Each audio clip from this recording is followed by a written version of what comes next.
بسم اللہ الرحمن الرحیم۔ السلام علیکم ورحمۃ اللہ وبرکاتہ۔ امید ہے آپ سب اللہ تعالیٰ کے فضل و کرم سے خیریت سے ہوں گے۔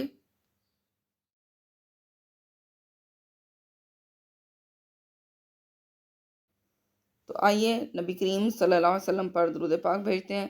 اللہم صلی علی محمد النبی الامی وعلی آلہ وسلم تسلیما۔ اعوذ باللہ من الشیطان الرجیم، بسم اللہ الرحمن الرحیم۔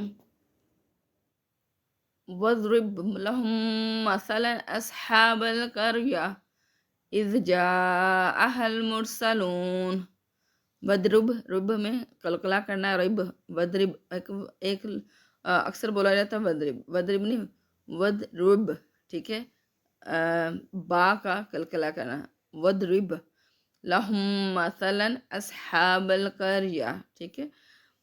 وَدْرِب اور بیان کریں۔ ضربہ کا ویسے جو معنی ہے، ضربہ کا معنی مارنا ہے لفظی لحاظ سے بھی، اور آپ یہ کہہ رہے ہیں قرآن پاک میں بھی جو ہے وہ، کیونکہ ضرب ہے نا، ضرب لگانا، چوٹ لگانا، ٹھیک ہے، مارنا کا معنی میں بھی آتا ہے، اور اس کا معنی جو ہے وہ بیان کرنا کے معنی میں بھی آتا ہے، یعنی عربی میں اس کے دو طرح سے معنی استعمال کیے جاتے ہیں۔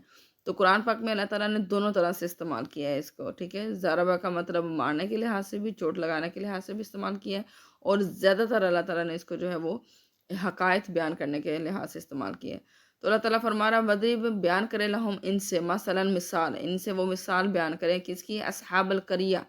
اصحاب تو ساتھی، صاحب کی جمع ہے، اور قریہ جو ہے وہ بستی کو کہتے ہیں عربی میں۔ بستی والوں کی مثال بیان کیجیے، ان کے لیے بستی والوں کی مثال بیان کیجیے۔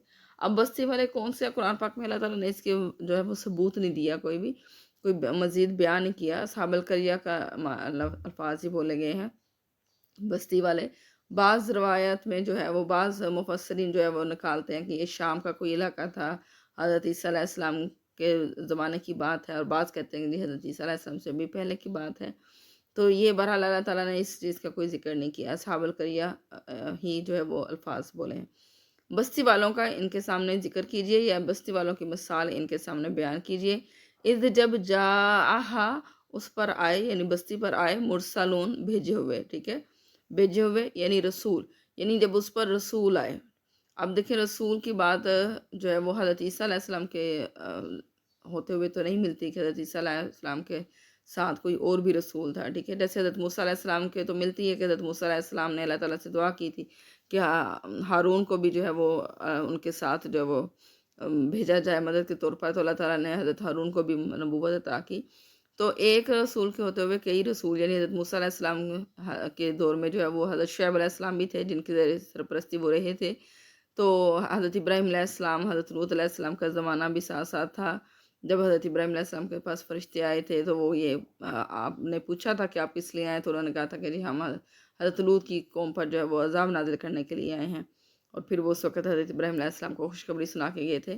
تو یعنی اس طریقے سے اللہ تعالیٰ نے ایک وقت میں جو ہے وہ، کیونکہ ہم لوگ یہ بھی یہی پڑھتے آئے ہیں کہ ہر قوم کے لیے الگ نبی تھا، یعنی ایک وقت میں محدود مدت کے لیے نبی آتا تھا، اور وہ محدود قوم کے لیے ہوتا تھا، ٹھیک ہے۔ تو اس لحاظ سے ایک وقت میں کئی جو ہے وہ نبی آئے ہیں اپنی اپنی الگ الگ قوم پر۔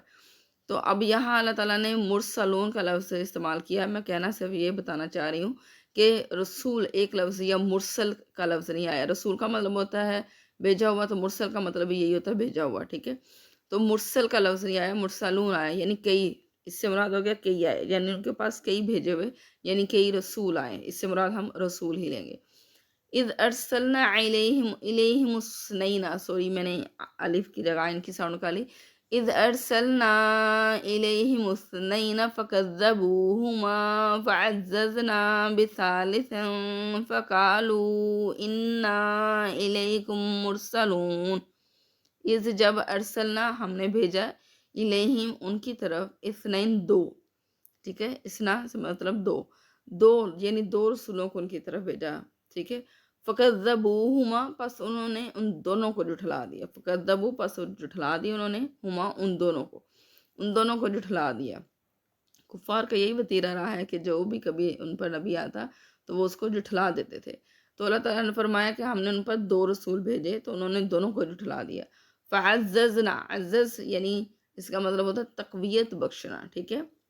فعززنا، پس ہم نے اس سے تقویت بخشی، ہم نے تقویت ان کو بخشی، بثالثین، تیسرے کے ساتھ، تیسرے کے ساتھ تقویت بخشی مطلب طاقت دی یا ان کو سپورٹ کیا۔